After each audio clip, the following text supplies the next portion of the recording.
Pour gagner du temps dans la production de documents avec Google Docs, vous allez avoir très souvent recours à l'outil de reproduction de mise en forme. L'idée, c'est de présenter correctement l'un de vos paragraphes en appliquant toutes les mises en forme dessus et de reproduire ces mises en forme sur d'autres paragraphes qui doivent être à l'identique. Il est vrai que souvent dans un document, on a 5 ou 6 modèles de paragraphes différents et on va s'appuyer sur eux pour réaliser automatiquement la mise en forme des autres. Par exemple, ici, j'ai un paragraphe standard, j'ai mis un retrait de première ligne, je l'ai justifié, j'ai mis un petit espace après. Tout ça, je l'ai fait avec les commandes que je vous ai montrées dans les vidéos précédentes, correctement, pas de bricolage. J'ai bien utilisé les commandes de retrait et d'espacement de Google Docs. Regardez, je vais sélectionner ce paragraphe, modèle, en faisant 3 clics dedans pour bien le sélectionner complètement. Et je vais venir chercher l'outil de reproduction que l'on trouve là-haut, à l'intérieur de la barre d'outils. Vous voyez, il est représenté par un rouleau de peinture. Appliquer le format. Alors, plusieurs fonctionnements. Si je clique une seule fois sur ce bouton, je vais venir maintenant cliquer sur le paragraphe ici, ne cherchez pas plus loin, qui n'a pas la même mise en forme que celui-ci.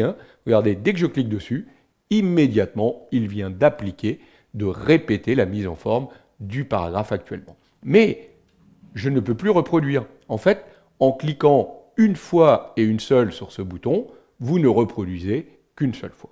Alors je recommence. Je fais 3 clics sur le paragraphe modèle et cette fois-ci, je vais faire un double clic sur le bouton reproduire la mise en forme. Et là, je vais pouvoir reproduire autant de fois que je veux.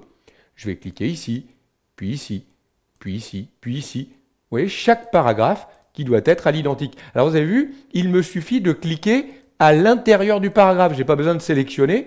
Pourquoi?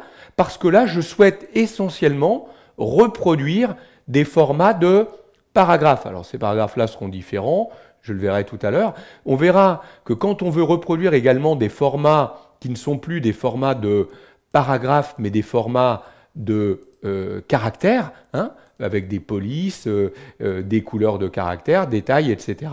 Là, on ne se contentera pas de cliquer. Mais vous voyez ici, comme je ne reproduis que des formats de paragraphes, un simple clic dans le paragraphe suffit. Alors quand j'ai terminé, je viens reposer mon pinceau, donc je reclique à nouveau l'outil pour dire que j'ai terminé.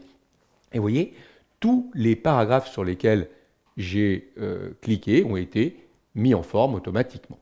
Alors, ça fonctionne aussi avec ces paragraphes-là, qui contiennent aussi bien des retraits, des puces.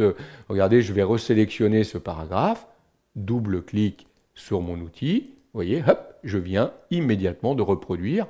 Je vais faire la même chose sur tout cela, hop, et regardez, immédiatement, j'ai appliqué les formats de puces et les trames à l'ensemble de mes paragraphes et numérations. Donc vous voyez que je gagne énormément de temps.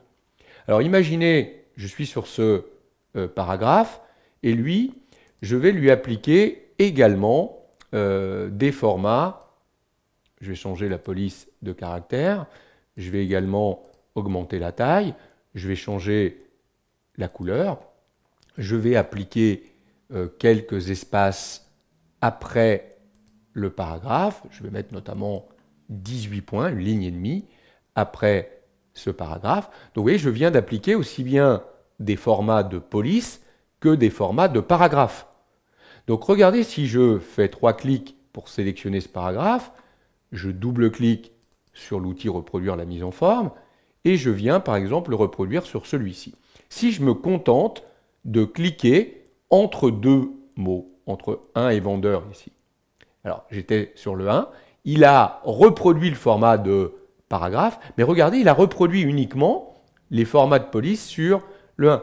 Rappelez-vous, les formats de caractères, il faut effectuer une sélection. Donc là, je ne peux pas me contenter de cliquer dans le paragraphe, puisque comme je veux reproduire à la fois des formats de paragraphe et des formats de police, je vais sélectionner, voyez, en faisant 3 clics dans le paragraphe, je vais sélectionner complètement le paragraphe, et là, je vais reproduire à la fois les formats de caractères, les formats de police, mais également les formats de paragraphes. Donc vous avez compris le fonctionnement. Si votre paragraphe contient à la fois des formats de paragraphes, mais également des formats de police et de caractère, alors là, on ne se contente pas, donc on le sélectionne, hein, le modèle, mais on ne se contente pas de faire un simple clic dans le paragraphe, sinon il ne reproduit que les formats liés au paragraphe, hein, donc l'encadrement, les trames de fond, les retraits, les espaces avant, après, interlignes, mais il n'a pas répété les formats de police. Alors que si j'avais fait 3 clics, vous voyez que là, il aurait répété aussi bien les formats de paragraphe et les formats de police. Bon, je vais annuler ici les dernières actions. Voilà comment, très simplement, on peut utiliser cet outil de reproduction de mise en forme pour gagner du temps, vous l'avez compris, lorsque vous appliquez des mises en forme sur un document long notamment.